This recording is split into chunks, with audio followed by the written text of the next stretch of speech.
নবী দুধের পেয়ালা সামনে নিচে চোখ দিয়ে পানি পড়তেছে। ফাতেমা বলে, বাবা এত বড় খোঁজ খবরই দিলেন, আল্লাহ আপনাকে আমাকে জান্নাতি নারীদের নেত্রী বানাইলো, আমি আপনাকে কিছু দিবার পারলাম না বাবা, কারণ আপনি তো জানেন আপনার মেয়ে অত্যন্ত গরিব, এক গিলাস দুধ দিলাম, এই দুধটা পান করেন। রাসূল বলেন, ফাতেমা রে, দুধ পান করার আগে তোকে একটা খবর দিবার চাই, মন খারাপ করিস না। আল্লাহ তোমাকে খাতুনে জান্নাত ডিগ্রি দিলে কি হবে, আল্লাহ তোমার আগে একটা মেয়েকে কিন্তু জান্নাত দিবে। যেই মাত্র কইছে আল্লাহ তোমার আগে একটা মেয়েকে জান্নাত দেবে, সঙ্গে সঙ্গে ফাতেমা কান্দার বলে, বাবা এমন কোন মেয়ে দুনিয়াতে আছে যে মেয়েটাকে আল্লাহ আমার আগে জান্নাত দিবে? রাসূল বললেন, ফাতেমা ফেরেশতা জিবরাইল আমাকে জানাইছে, ওই যে একটা পাহাড় দেখতেছো, ওই পাহাড়ের পাশে ছোট্ট একটা জঙ্গল দেখা যায়, ওই জঙ্গলের পাশে ছোট্ট একটা বাড়ি, ওই বাড়িটা হলো একটা কাঠুরিয়ার বাড়ি। ওই কাঠুরার বিবি জামিলাকে, ওই কাঠুরার বিবি জামিলাকে আল্লাহ তোমার আগে জান্নাত দিবে। সুবহানাল্লাহ কোন না কেন? কাঠুরার বিবি জামিলা জান্নাত পাশে থেকে সুবহানাল্লাহ কোয়া যাবে না? নবীর মেয়ের কথা শুনে তো সবাই সুবহানাল্লাহ বলেন। এখন শোনেন আমার মায়েরা, যারা পর্দার অন্তরালে এত বেশি আপনারা হয়েছেন, আপনাদের জায়গা হয় না, ওয়াজ শুনে কোনো লাভ নাই। সারা জীবন যদি মেয়েরা ওয়াজ শুনে কোনো লাভ হবে না। কোরআনের মাহফিলে সে কথা বললে, জোর গলায় কথা বললে, পরপুরুষ শুনলে সব সব মাটি হয়ে যাবি, ঠিক কিনা বলেন? কারণ মেয়েদের কথা কি পর্দা না? মেয়েদের কথা এমন পর্দা, মেয়েরা যদি জোরে কোরআন তেলাওয়াত করে, পরপুরুষ কোরআন তেলাওয়াত শুনলেও মেয়েদের পাপ হবে। জোরে কোরআন তেলাওয়াত করা যাবে না। আপনারা ফজরের নামাজের ফরজ নামাজে জোরে কোরআন তেলাওয়াত করেন না? করেন কি করেন না? মাগরিবের, এশার, কিন্তু মেয়েরা পারবি? আপনার বউ জোরে কোরআন তেলাওয়াত করে নামাজ পড়তে পারবে? পারবে না। কারণ জোরে কোরআন তেলাওয়াত করলে ওইটা যদি পরপুরুষ শুনতে পায়, তারপরও মেয়েদের পাপ হবে। যে মেয়েদের জোরে কোরআন তেলাওয়াত করা যাবে না, সেই মেয়েরা চিল্লাচিল্লি করতেছে, এরকে ওয়াজ শোনা লাভ কি রে? এই জন্য একটু শোনেন। জামিলা ফাতেমা বলতেছে, বাবা ওই কাঠুরের বউ জামিলা এমন কি আমল করে যে আমল করার কারণে আল্লাহ আমার আগে জান্নাত দিবে? আল্লাহর নবী বললেন, ফাতেমা আমি বলতে পারবো না কোন আমলের কারণে আল্লাহ তোমার আগে জান্নাত দিবে। যদি তুমি জানতে চাও তাহলে তদন্ত করে জেনে নাও। পরদিন আসরের নামাজের পরে ফাতেমা চুপি চুপি কাঠুরার বিবি জামিলার বাড়ির দিকে রওনা দেয়।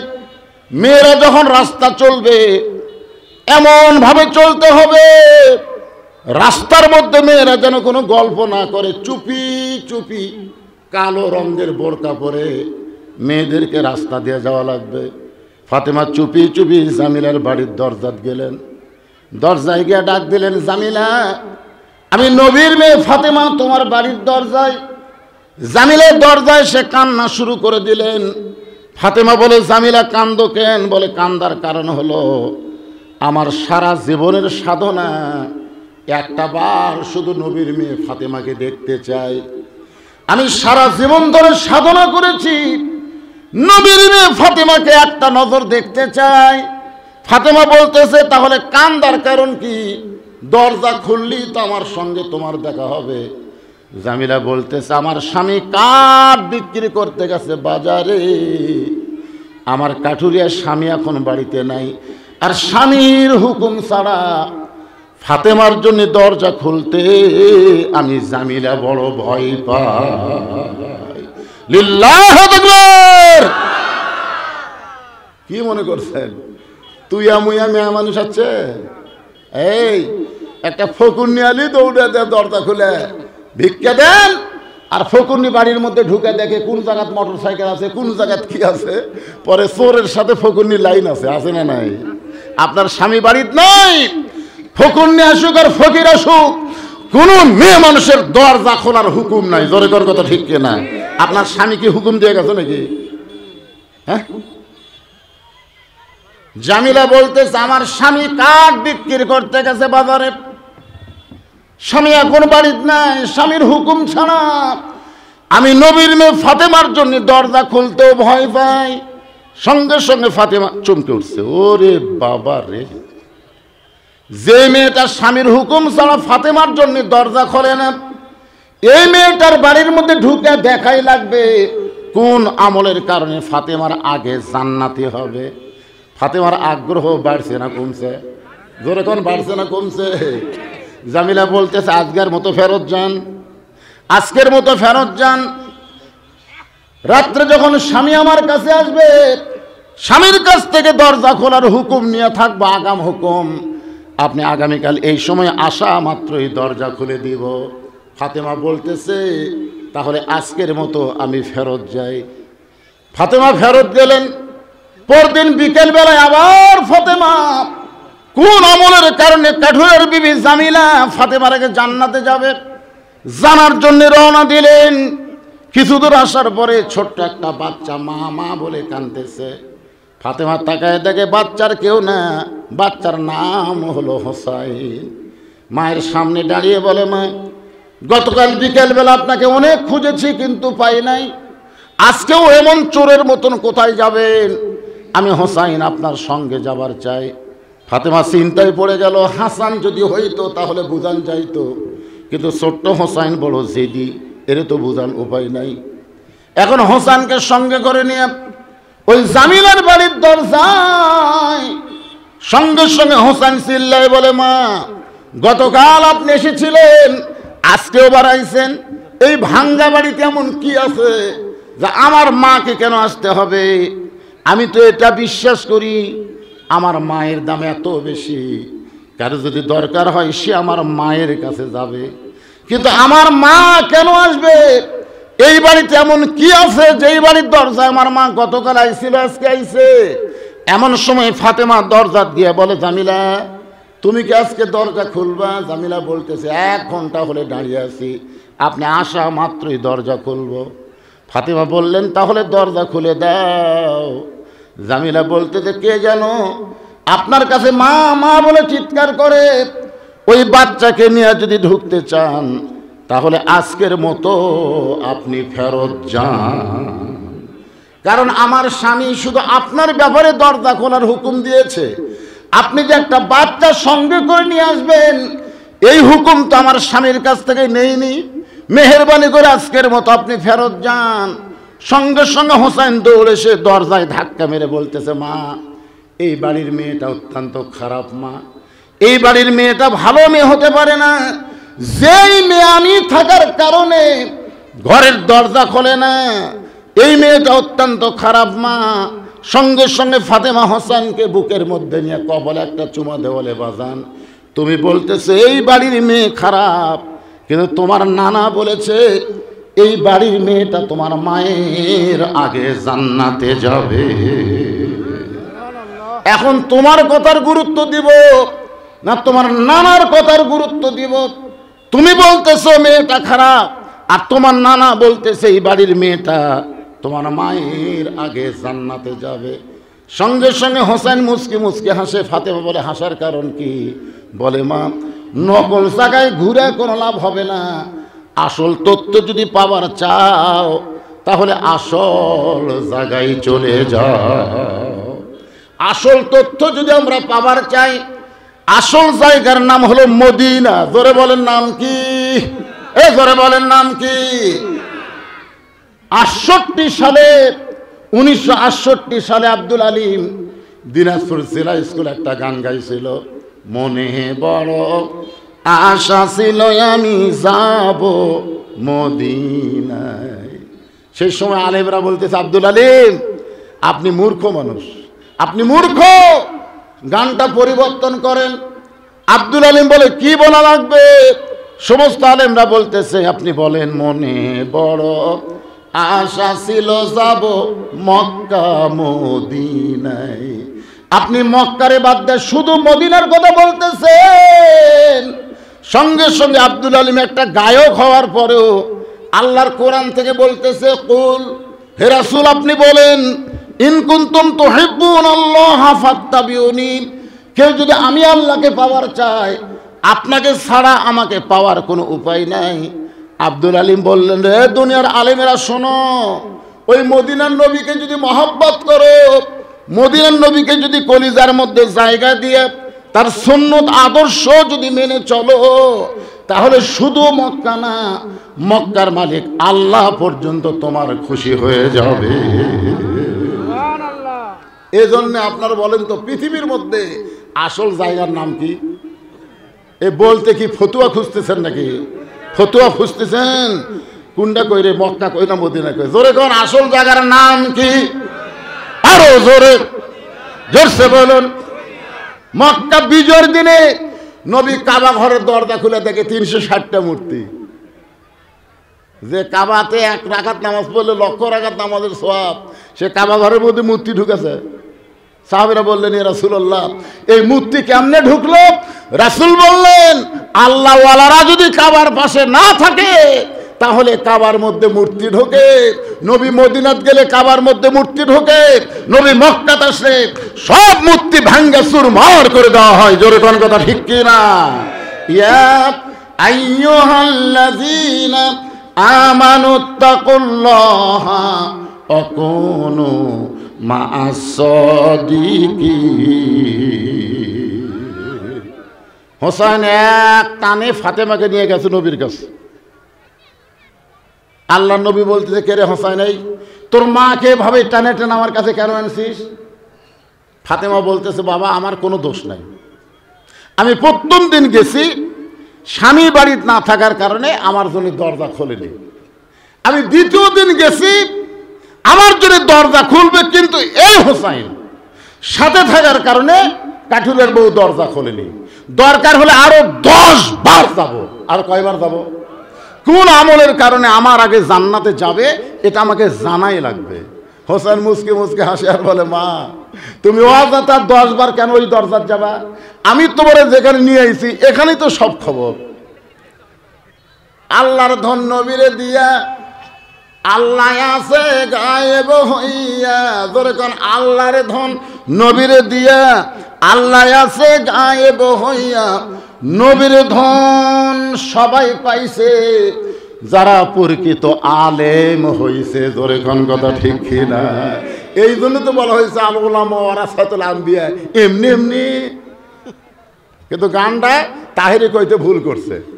নবীর ধন খাজা নিয়ে শুয়াই আছে আজমিরে, কেউ ফিরে না খালি হাতে, খাজা রে তোর দরবারে। এক খাজা কেন পাবে?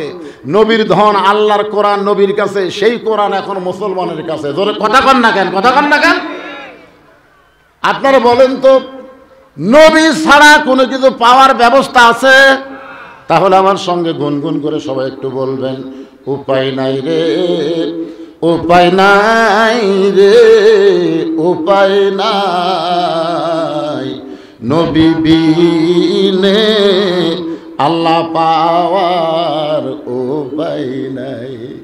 হোসেন এক দৌড়ে গিয়া নানার হাত চাইপা ধরছে, নানার ডান হাত চাপা ধরে বলতেছে, নানা ও নানা, তুমি হর মা চিনো? চিনো?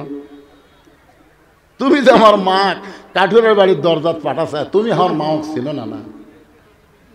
ও নানা, 6 বছর বয়সে মা হারাইছো, তোমার মায়ের কথা হয়তো স্পষ্ট তোমার মনে নাই, কিন্তু আমার মায়ের দিকে একবার তাকায় দেখো, দেখবার যদি চাও গোটা পৃথিবীর ভিতর আমার মা হলো শ্রেষ্ঠ মা। বলে দেন সুবহানাল্লাহ। আমার মারে তুমি চিনো না? না, যার কারণে সাধারণ একটা কাঠুরের বাড়ির দরজাত আমার মারে পাঠাইছো। ও নানা, কোন আমলের কারণে কাঠুরের বউ জামিলা আমার মায়ের আগে জান্নাতে যাবে, এটা না বলা পর্যন্ত আমি তোমাকে ছাড়বো না। নবী বুঝবার পারছে, ঘাড়ের উপর যখন বসে থাকে সেজদা অবস্থায় নবী এক হাত দিয়ে নামাবার চাচ্ছে, আল্লাহ কয় না, যতক্ষণ বসে থাকবি ততক্ষণ আপনি সেজদার থেকে মাথায় তুলবেন না। সুবহানাল্লাহ কর না। আপনি কি মনে করতেছেন? আপনি যেমন হোসেনকে ভালোবাসেন, আমি আল্লাহ তার চাইতে 100 গুণ বেশি ভালোবাসি। আপনার চাইতে আমি আল্লাহ হোসেনকে 100 গুণ বেশি ভালোবাসি। যতক্ষণ আপনার ঘাড়ের উপর বসে থাকবে সেজদার থেকে মাথা তুলবেন না, তা যতক্ষণই হোক। সেই হোসাইন নানার হাত ধরে বলতেছে, নানা কোন আমলের কারণে কাঠুরার বউ আমার মায়ের আগে জান্নাতে যাবে, এটা না বলা পর্যন্ত আমি তোমার হাত ছাড়বো না। এই বলে নবীর হাতটা যখন চাইপা ধরছে, আল্লাহর নবী বেকায়দা, ধরে কোন কি কায়দা, আলী সঙ্গে সঙ্গে হযরত আলী দৌড়ে এসে বলতেছে, ইয়া রাসূলুল্লাহ আমারে ডাকলেন কেন? আলী বলতেছে, আমি হলাম শ্বশুর, তুমি হলা জামাই, এটা হলো লাতি, ওইটা হলো মেয়ে। এখন ঘরের মধ্যে আমি নবীও নাই, তুমি আমার সাহাবীও না, আমি হলাম শ্বশুর, তুমি হলো আমার জামাই। জোরে কোন সুবহানাল্লাহ। হোসাইন হলো আমার নাতি, ফাতেমা হলো আমার মেয়ে। আমরা যখন বাহিরে যাব তখন আমরা নবী সাহাবী হব, কিন্তু ঘরের মধ্যে যতক্ষণ আছি, আলী রে তোমার বেটা আমার হাত এমনভাবে চাইপা ধরছে, তুমি কি বলতে পারো আলী কোন আমলের কারণে ওই কাঠুরের বিবি জামিলাকে আল্লাহ ফাতেমার আগে জান্নাত দিবে? আলী বলতেছে, হুজুর আমি জানি, কিন্তু আপনি নিষেধ করেছেন বলে বলি না। আপনি কিন্তু নিষেধ করেছেন, সেই কারণেই বলি না। ফাতেমা দৌড়ে গিয়ে স্বামীর হাতটা ধরে বলে, কোন আমলের কারণে কাঠুরের বউ জামিলা আমার আগে জান্নাতে যাবে, এটা জানার পরেও আপনি কেন বলেন নাই? আলী বলতেছে, এই কারণেই বলিনি, কারণ মেয়ে মানুষের হিংসা বেশি। কত ফাতেমা, আমি আলী যখন জান্নাতে যাব আল্লাহ আমাকে হুর দিবি, আমি কোনোদিন তোমার করছি? কও তুমি কও। রাসূল খালি মুচকে মুচকে হাসতেছে। কও একটা হুরের সাইজ জানো? একটা হুর কত সুন্দরী তুমি জানো? বাংলাদেশের কোন মুসলমান জান্নাতে হুর পাবে, এটা তার নিজের বইয়ের কাছে গল্প করা যাবে না। গল্প করলেই গন্ডগোল শুরু হবে। জোরে তো কথা কর না কেন? কারণ মেয়ে মানুষের হিংসা না কম না বেশি? নবী বলতে চাইলে আজকে বলার হুকুম দিলাম, বলে দাও। এবার হযরত আলী ফাতেমার হাতটা ধরে বলে, ফাতেমা কোন আমলের কারণে কাঠুরের বিবি জামিলা তোমার আগে জান্নাতে যাবে, এটা শুনবার গেলে তোমাকে ধৈর্য ধারণ করা লাগবে। ফাতেমা বললেন, আমি ধৈর্য ধারণ করলাম, আপনি বলেন। আলী বলতেছে, তাহলে শোনো, তোমার কি মনে আছে তুমি ঘরের মধ্যে দুপুর বেলায় তোমার একটা ওড়না এনে আমার হাতে দিয়ে বললে, স্বামী গো আমার হাসান হোসেন না খাইয়া ঘুমায় গেছে, ঘুম থেকে চেতন পাইলে খাবার জন্যে বায়না ধরবে, কিন্তু আমি জানি আপনার পকেটে কোনো টাকা নাই, আমার ঘরেও কোনো খাবার নাই, এখন হাসান হোসেন খাবার চাইলে কি করব? এই জন্য আমি মা বড় বিপদে পড়ে আমার ওড়নাটা তোমারে দিলাম, এই ওড়নাটা বিক্রি করে যেই টাকা হবে সেই টাকা দিয়ে হাসান হোসেনের জন্য খাবার নিয়ে আসেন। আলী বলে, ফাতেমা আমি তোমার ওড়নাটা জামার পকেটের মধ্যে করে নিয়ে বাজারের মধ্যে ঘুরতেছিলাম, গোটা বাজার ঘুরতেছিলাম, কিন্তু ওড়নাটা বের করে বিক্রি করব এই সাহসটা আমার কলিজার মধ্যে ছিল না। কারণ ওড়না বের করে যদি বিক্রি করবার চাই, আর কোনো খরিদ্দার যদি বলে এটা কারণ না, কোনো খরিদ্দার যদি বলে কারণ না, আমি যদি বলি ফাতেমার ওড়না, বলা মাত্রই মুসকে মুসকে হাসবে আর মনে করবে কোনো স্বামী যখন বইয়ের জিনিস বেচা খায় ওই স্বামী হলো দুর্বল স্বামী। ধরে কোন কি স্বামী? এই কারণে ওড়নাটা পকেট থেকে বের করে আমি যখন বিক্রি করবার পারতেছিলাম না, এমন সময় খরিদ্দার এসে আমাকে সালাম দেয়, বলে, আলী ভাই আমার মনে হয় আপনি কিছু বিক্রি করবেন। আলী বলে, ফাতেমা রে আমি আশ্চর্য হয়ে গেলাম, তোমার ওড়না আমার পকেটের ভিতরে, আর একটা খরিদ্দার বলতেছে আমার মনে হয় আপনি কিছু বিক্রি করবেন। যে ওড়নার খবর আমার আল্লাহ আর আমি আলী ছাড়া কেউ জানে না, আর সেই ওড়নাটা খরিদ্দার বলতেছে আপনি মনে হয় কিছু বিক্রি করবেন। আলী বলে, ফাতেমা পকেট থেকে ওড়না বের করলাম, তাকায় দেখি সে একটা ব্যাগ মেলে আমার সামনে ধরলো। আমি ব্যাগের মধ্যে যখন ওড়না দিলাম, ওই খরিদ্দার একটা বারের জন্য ওড়নার দিকে তাকাইলো না, বরং ব্যাগের মাথা ধরে আমাকে 6টা দিরহাম দিয়ে কোথায় যেন খরিদ্দার গায়েব হয়ে চলে গেল। ও ফাতেমা তোমার ওড়না বিক্রি করার 6টা দিরহাম নিয়ে আমি খাবার দোকানে গেলাম, গিয়ে বললাম, দোকানদার ভাই তাড়াতাড়ি খাবার দাও, কারণ আমার হাসান হোসেন ঘুমের মধ্যে আছে, ঘুম থেকে চেতন পাইলে খাবার বায়না করবে, এই 6টা দিরহামের যে খাবার হয় তাড়াতাড়ি আমাকে খাবার টোপলা করে দাও। আলী বলে, ফাতেমা, দোকানদার 6টা দিরহামের খাবার টোপলা করে যখন আমার হাতে দিবে, আমি এক হাতে খাবার টোপলা নিব আর এক হাতে 6টা দিরহাম দিব। এমন সময় একজন ফকির আমার সামনে এসে বলে, আলী, আজকে 3 দিন হলে আমার বাড়িতে কোনো খাবার নাই। আলী রে, যদি পারো আল্লাহর রাস্তায় আমাকে একটু সাহায্য করো। আমি আলী এত রাগ করলাম মনে মনে যে আমি 6টা দিরহাম দিয়ে খাবার টোপলা নিব, আর এমন সময় ফকির আইছে আমার সামনে। আমি মুখ দিয়ে বলতে চাচ্ছি, তুমি মাফ করো, তুমি মাফ করো, এখনো বলি নাই। যখনই বলবার চাইছি এমন সময় আল্লাহর কোরআন আমার সামনে এসে বলতেছে, আম্মা সাইলা ফালা তানহার। আলী রে, সাইলকারীর সঙ্গে খারাপ ব্যবহার করিস না। আমি তখন মনে করলাম আল্লাহর কোরআনের অনেক দাম, কোরআনের গুরুত্ব দিয়ে 6টা দিরহাম থেকে 1টা দিরহাম ফকিরকে দিব আর 5টা দিরহামের খাবার টোপলা নিয়ে বাড়ি যাব। এই মনে করে ফকিরকে যখন 1টা দিরহাম দিবার চাই, এমন সময় আল্লাহর কোরআন আমার সামনে এসে বলতেছে, ওমা তুনফিকু মিন শাইইন ফি সাবিলিল্লাহি ইউফা ইলাইকুম ওয়া আনতুম লা তুযলামুন। সবাই জবান খুলে বলেন আল্লাহু আকবার। কোরআনের তেলাওয়াত শুনলে মানুষের ঈমান বাড়ে না কমে? আল্লাহ কোরআনে বলেন, ইন্নামাল মুমিনুনা আল্লাযীনা ইযা যুকিরাল্লাহু ওয়াজিলাত কুলুবুহুম ওয়া ইযা তুলিয়াত আলাইহিম আয়াতুহু জাদাতুহুম ঈমানা ওয়া আলা রাব্বিহিম ইয়াতাওয়াক্কালুন। আল্লাহর কোরআন বলতেছে, আলী, ফকিরকে 1টা দিরহাম দিলে আমি আল্লাহ তোকে 10টা দিরহাম দিব। ফকিরকে যদি 2টা দিরহাম দেস, আমি আল্লাহ তোকে 20টা দিরহাম দিব। তুই যদি 6টা দিরহাম ফকিরকে দান করিস আলী, আল্লাহ কোরআন দিয়ে বলতেছে, ইউফা ইলাইকুম, আমি আল্লাহ তোকে 160 দিরহাম দিয়ে দিব। 6টা দিরহাম 10 গুণ 60 দিরহাম দিয়ে দিব। হযরত আলী আল্লাহর কোরআনকে বিশ্বাস করেছে। নিজের সন্তানেরা না খেয়ে যে ঘুমায় আছে, ওদিকে খেয়ালি নাই। আল্লাহর কোরআনের গুরুত্ব দিয়ে হযরত আলী 6টা দিরহাম যেই মাত্র ফকিরকে দিয়া দিল। ফকির হাসতে হাসতে যখন চলে গেছে, এমন সময় দোকানদার বলতেছে, আলী ভাই, টোপলার খবর কি? আপনি যে আমার টোপলা করতে কইলেন, এই টোপলার খবর কি?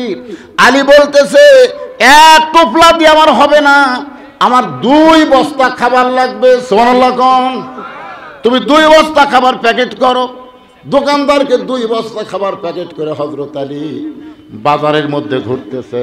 গোটা বাজারের মধ্যে হযরত আলী ঘুরতেছে।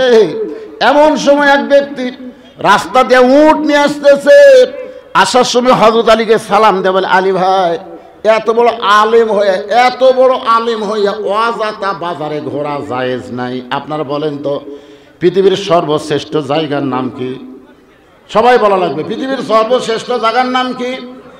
আর সবচাইতে খারাপ জায়গার নাম কি? হযরত আলী হলেন পৃথিবীর শ্রেষ্ঠ আলেম, যার কারণে বলতেছে, ভাই, যেন অজাতা বাজারে ঘুরে লাভ নাই, আপনি কি উটটা নেবেন? আলী 2 পকেটে হাত দিয়ে বলে, উট নেওয়ার মতন কোনো পয়সা আমার পকেটে নাই। উটওয়ালা মুচকি হাসিতে বলে, 100 দিরহাম বাকিতে উটটা নেবেন, বিক্রি করে টাকা দিবেন, এটাও কি পারবেন না? আলী বলে, ফাতেমা রে, জীবনে এত বড় সুযোগ আমি কোনোদিন পাইনি। 100 দিরহামে বাকিটা উটটা নিয়ে যেই মাত্র উটের বাজারে গেলাম, চারিদিক থেকে মানুষ এসে আমাকে সালাম দেয়, বলে, আলী ভাই, এই দালালি ব্যবসা কবে শুরু করলেন?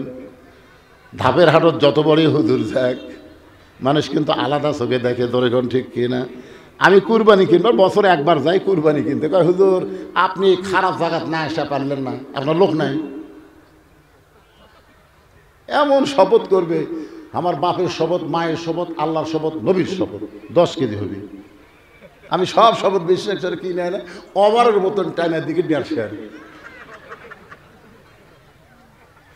আপনি এত বড় আলেম হয়ে উটের বাজারে উট নিয়ে ঘুরতেছেন, এই উটের ব্যবসা কবে শুরু করলেন?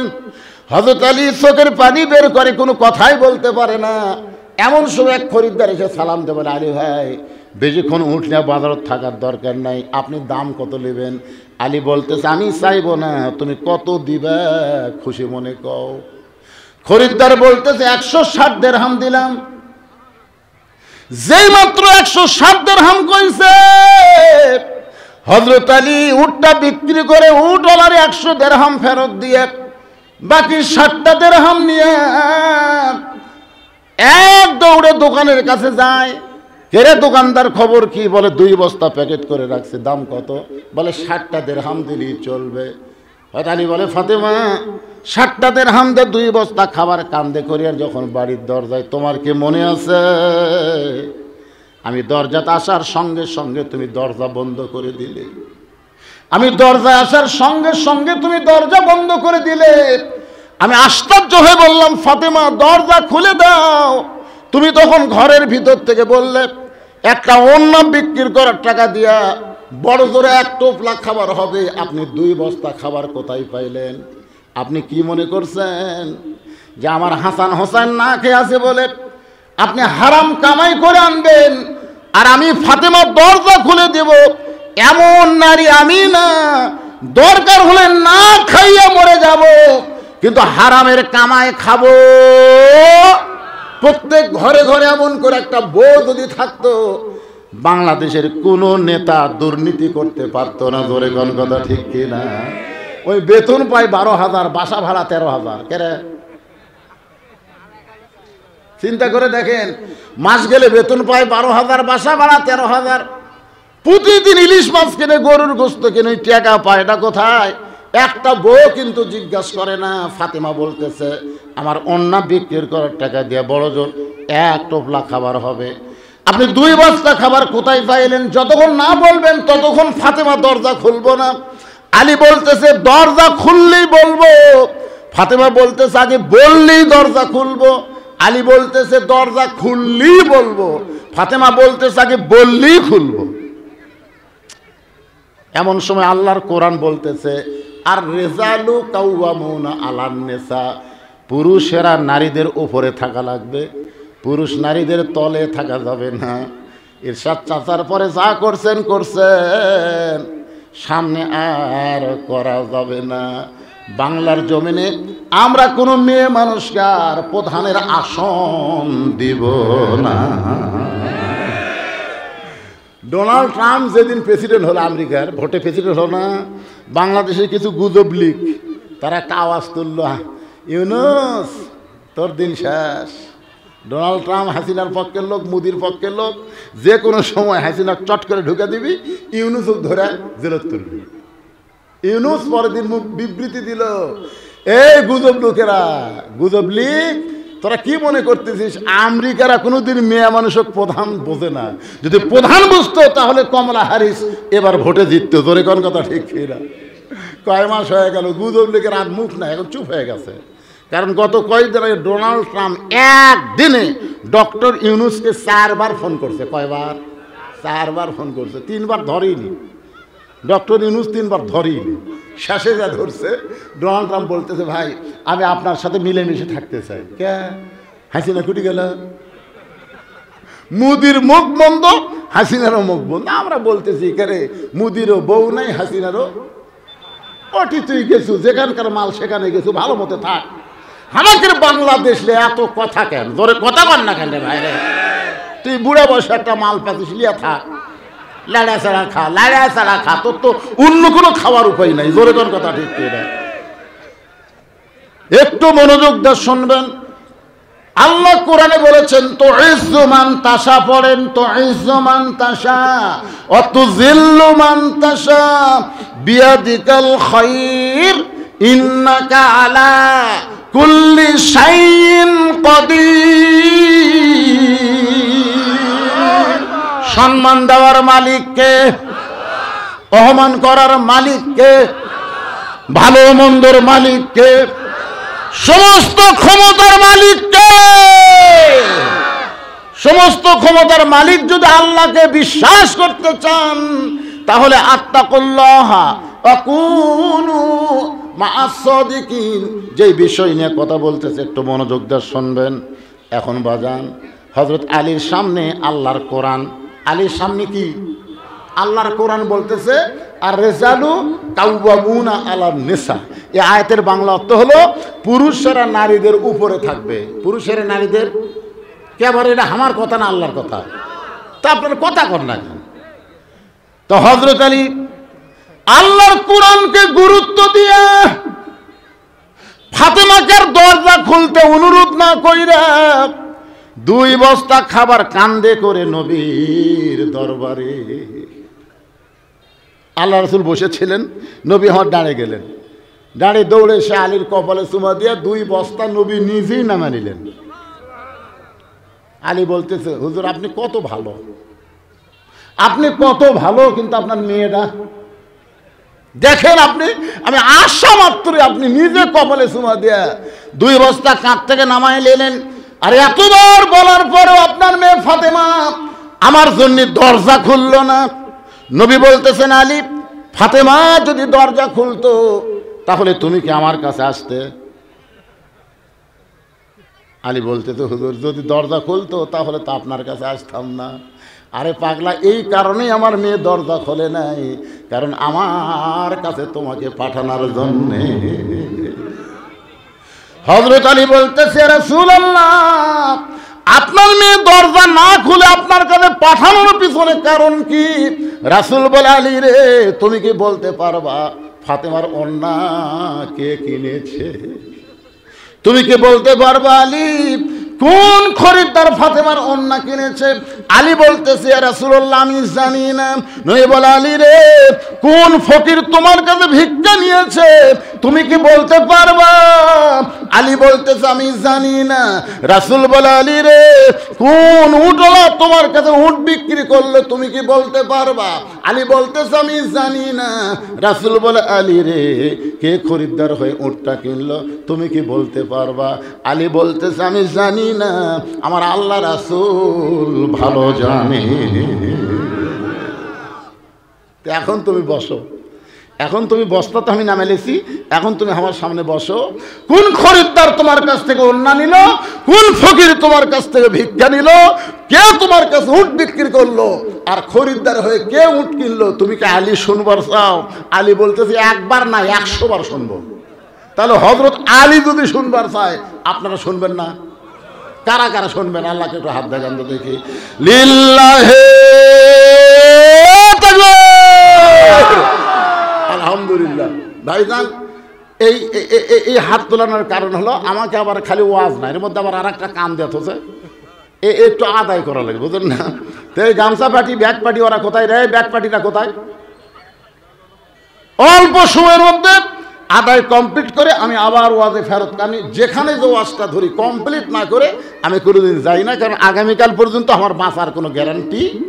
আজকে হয়তো জীবনের শেষ ওয়াজ, এখানকার পরে যে আর একটা ওয়াজ আছে ওইখানে যে আমি যাবার পারবো তার কোনো গ্যারান্টি নাই। এই জন্য ভাইজান মনে করেন না যে এখানে ওয়াজ থুই আর একটি যাবি, তা যাবো না। এই পিছনের হুজুরেরা কারা রে? এরা কেমন হুজুর রে? ও ব্যাকপাটি হুজুর, সাইড থেকে লাগো, ওই যে দাঁড়িয়ে আছে। আমি মনে করছিলাম খালি মেয়েরাই বেশি হবে, মরদেরা খুব একটা বেশি হবে না। এখন দেখতেছি মাহফিল পুরুষেরটাও ফুল হয়ে গেছে, দাঁড়ানোর জায়গা দেখেন দাঁড়ায় আছে, আবার মেয়েরাও অনেক আছে আলহামদুলিল্লাহ। আজকে সবাই যদি 10, 20, 50, 100 টাকা করে দান করেন এই মাদ্রাসার কোনো ঋণ থাকবে না। মাদ্রাসার যত চাহিদা আল্লাহ সব পুরো করে দেবে। যাদের বাপ মা কবরে গেছে বাপ মার রুহের মাগফিরাতে আজকে হাফিজে মাদ্রাসায় বাপ মাকে জান্নাতে দেওয়ার জন্যে কোরআন শরীফ বাবদ 500 টাকা করে টাকা দিবেন। এর আগে একবার আমি চাইছিলাম 100-এর বেশি কোরআন দিয়েছিলেন আপনারা। কোরআন শরীফ কিনে এনে দেওয়া লাগবে না, আপনি 500 টাকা দিবেন। এই নবীর মাদ্রাসায় একটা কোরআন শরীফ দান করার সওয়াব আল্লাহ আপনার বাপ মার কবরে দিয়ে দিবে। যদি বাপ মা বাঁচা থাকে আল্লাহ বাপ মার হায়াত দারাজ করবে, আপনি কোরআন দানের সওয়াব পাবেন।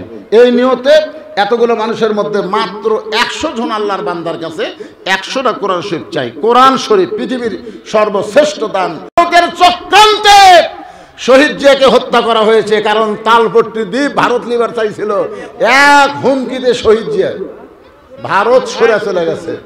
আরাফার ময়দানে শহীদ জিয়ার নিমের গাছ লাগানো আছে, সেই দল বিএনপি দেখেন লগদে 2000 টাকা দান করেছে ইউনিয়নের সভাপতি, আল্লাহ কবুল করেন। আরেকজন কোরআন শরীফ বাবদ 500 টাকা দান করেছে, আল্লাহ দানকে কবুল করেন, আল্লাহুম্মা আমিন। আরেকজন কোরআন শরীফ বাবদ 500 টাকা দান করেছে, দুইটা কোরআন শরীফ বাবদ 1000 টাকা দান করলো, আল্লাহ দানকে কবুল করেন।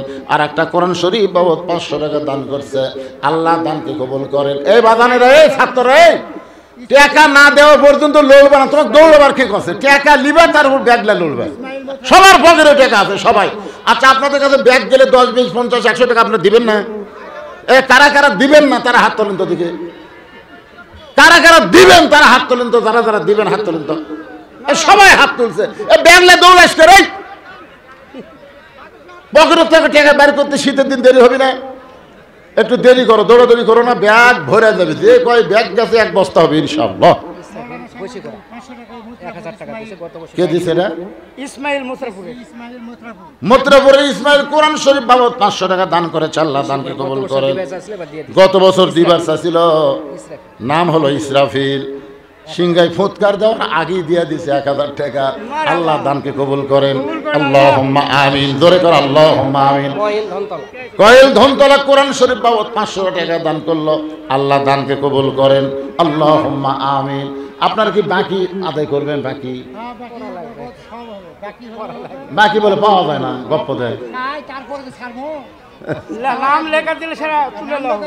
আচ্ছা ঠিক আছে, আপনারা যদি নগদ না পারেন বাকি লেখা দেন, যে একটা কোরআন শরীফ, 2টা কোরআন শরীফ লেখা দেন, ভাই। নগদ যদি পকেটে না থাকে হাত তুলে বলেন, হুজুর আমি এই নবীর মাদ্রাসায় 2টা কোরআন শরীফ বাবদ 1000 টাকা দেবো। কোরআন শরীফ কিনে এনে দিলে হবে না, বাবদ 500 করে টাকা দিলে। একটা কোরআন 500 টাকা, 2 কোরআন 1000 টাকা।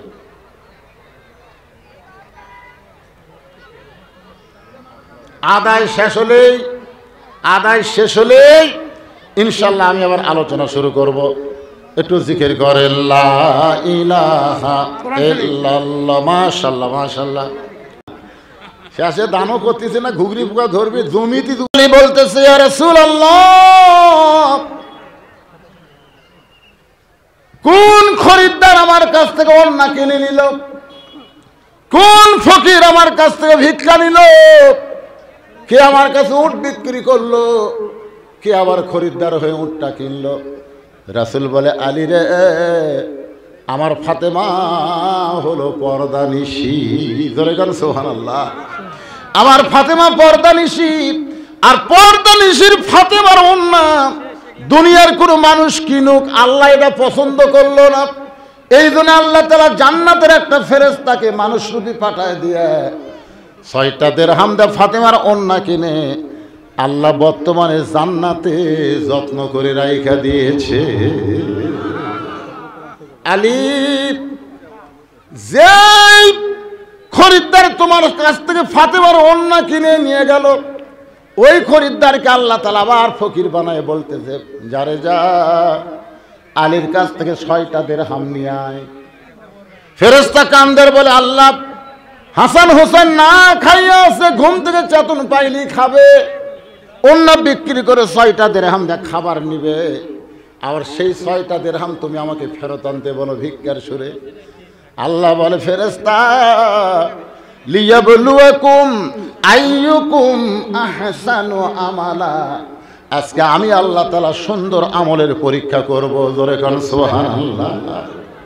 রাসূল বলে, আলী রে, ওই ফেরেশতা ফকির হইয়া তোমার কাছে যখন ভিক্ষা চায়, তুমি যখন মনে মনে রাগ করে ফকিরকে ফিরাবার চাইছিলা, কিন্তু আম্মা সাইলা ফালা তানহারকে সম্মান দিয়া, আল্লাহর কোরআনকে সম্মান দিয়া তুমি যখন ফকিরকে 1টা দিরহাম দিলা, 1টা দিরহাম দিবার চাও, এমন সময় আল্লাহ বললেন, ওমা তুনফিকু মিন শাইইন ফি সাবিলিল্লাহি ইউফা ইলাইকুম ওয়া আনতুম লা তুজলামুন। আল্লাহর কোরআনকে সম্মান করে নিজের সন্তানের দিকে না তাকাইয়া তুমি যখন 6টা দিরহাম ফকিরকে দান করে দিলে, ওই ফকির তোমার 6টা দিরহাম ফেরেশতা হয়ে আল্লাহর কাছে এসে বলে, আল্লাহ, হাসান হোসেনের জন্য খাবার নিবার চাইলো, সেই টোপলা খাবার না নিয়ে 6টা দিরহাম দান করে দিল। আল্লাহ কয়, কান্দিস না, যে উটের পিঠে চড়ে ফাতেমা জান্নাতে যাবে, সে উটটা 100 দিরহাম বাকিতে আলীর কাছে বিক্রি করে আয়। নবী বলে আলী রে, ওই ফেরেশতা মানুষ রূপী হইয়া যে উটের পিঠে চড়ে ফাতেমা জান্নাতে যাবে, ওই উটটা তোমার কাছে বাকি 100 দিরহাম বিক্রি করে। আবার ওই ফেরেশতা খরিদ্দার হইয়া 160 দিরহাম দিয়ে তোমার কাছে উটটা কিনে। আলী রে, 100 দিরহাম তুমি দিয়া দিলা উটলাকে, আর যে 60টা দিরহাম তুমি পাইলা, কারণ কি তুমি 6টা দিরহাম দান করার কারণে আল্লাহ দুনিয়াতেই তোমাকে 10 গুণ বাড়ায়া দিছে। তুমি 2 বস্তা খাবার নিয়ে তুমি ফাতেমার দরজার কাছে আসলে, ফাতেমা দরজা খুলে দিলে এই খবর তুমি কেমনে পাবে? এই জন্য আমার মেয়ে দরজা খোলে নাই। ফাতেমা দৌড়ে এসে স্বামীকে বলে, স্বামী গো, ওই কাঠুরেরও জামিল আমার আগে কেমনে জান্নাতে যাবে? সেই ওয়াজ করা বাদ দিয়ে আপনি কি দানের ওয়াজ শুরু করছেন? আলী বলতেছেন, ফাতেমা ধৈর্য ধারণ করো, শোনো, তুমি খাতুনে জান্নাত হওয়ার কারণে, তুমি জান্নাতি নারীদের নেত্রী হওয়ার কারণে আল্লাহ তোমাকে হেঁটে হেঁটে জান্নাতে নেবে না, আল্লাহ তোমাকে উটের পিঠে করে জান্নাতে নেবে। কারণ সাইদাতুন নিসাই আহলেল জান্নাহ ফাতেমাতুজ জোহরা। তুমি যখন উটের পিঠে চলে জান্নাতের দিকে রওনা দিবে, উটটা কিছু দূর যাওয়ার পরে আপন ইচ্ছায় উটটা থেমে যাবে, উটটা ব্রেক হয়ে যাবে। ফেরেশতারা বলবে, আল্লাহ, খাতুনে জান্নাত ফাতেমা যে উটের পিঠে চলে যায়, উটটা ব্রেক হলো আর যে সামনে যায় না। আল্লাহ বলে, ফেরেশতা, উটটা যদি সহসায় যাবার না চায়, উটটাকে টেনে টেনে জান্নাতে নিয়ে যাওয়া লাগবে। ফেরেশতা বলে, আল্লাহ, উটটার কি ধরে টানবে? টানার তো কিছুই নাই।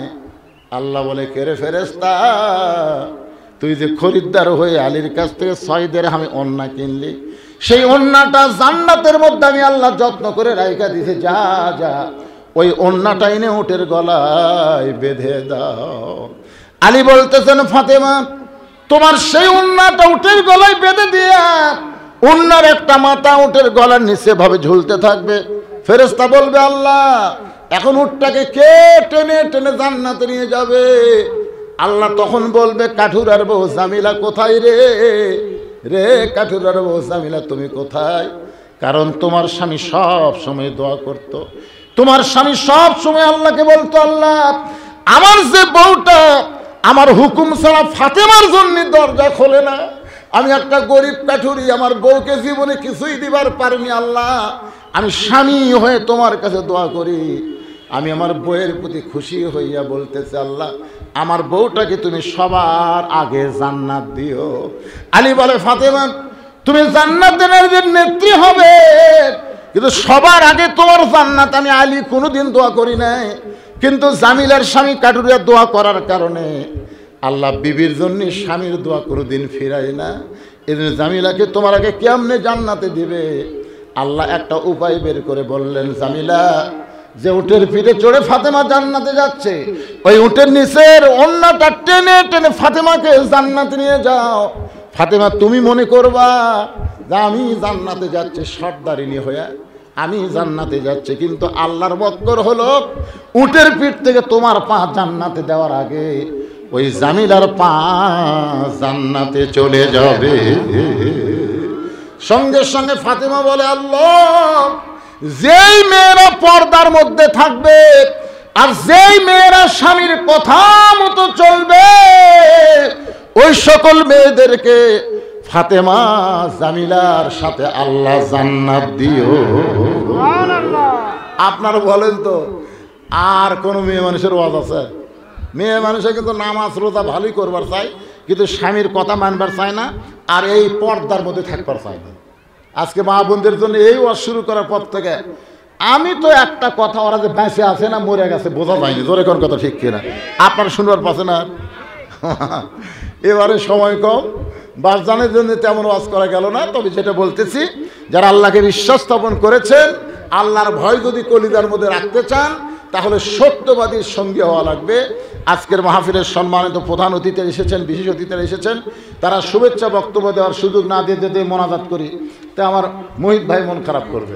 এই জন্যে আমার ভাই যখন এসেছেন এত হাজার হাজার মানুষের সামনে, তাকে আমি সংক্ষিপ্ত শুভেচ্ছা বক্তব্য দেওয়ার জন্য অনুরোধ করলাম। ইনশাআল্লাহ।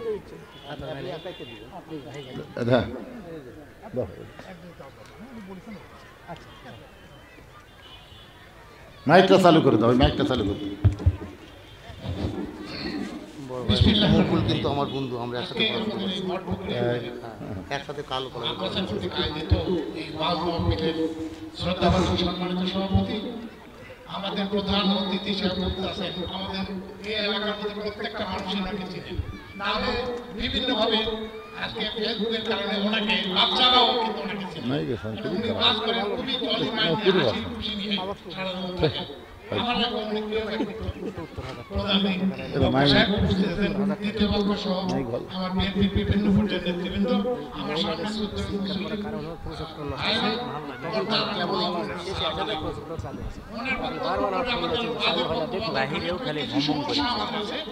দীর্ঘদিন পরে আমরা গোটা এলাকায় ওয়াজের একটা মহা উৎসব শুরু হয়েছে। এর আগে ওয়াজ করতে গেলে পারমিশন লাগতো, থানাকে ম্যানেজ করতে হতো, ডিসি সাহেবের পারমিশন লাগতো, এখন আর এগুলো ধার কেউ ধারে না। খুব দুর্ভাগ্যজনক, আমাদের ৯৬% মানুষ, শতকরা ৯৬ জন মুসলমানের এই দেশে আমরা ইসলাম শিক্ষা গ্রহণ করতে পারবো না। ওনাদের এটা খুব দুর্ভাগ্য, কোরআনের শিক্ষা হবে না, কোরআন নিয়ে আলোচনা হবে না, এটা খুব দুর্ভাগ্যজনক। কোনো দেশে এটা নাই।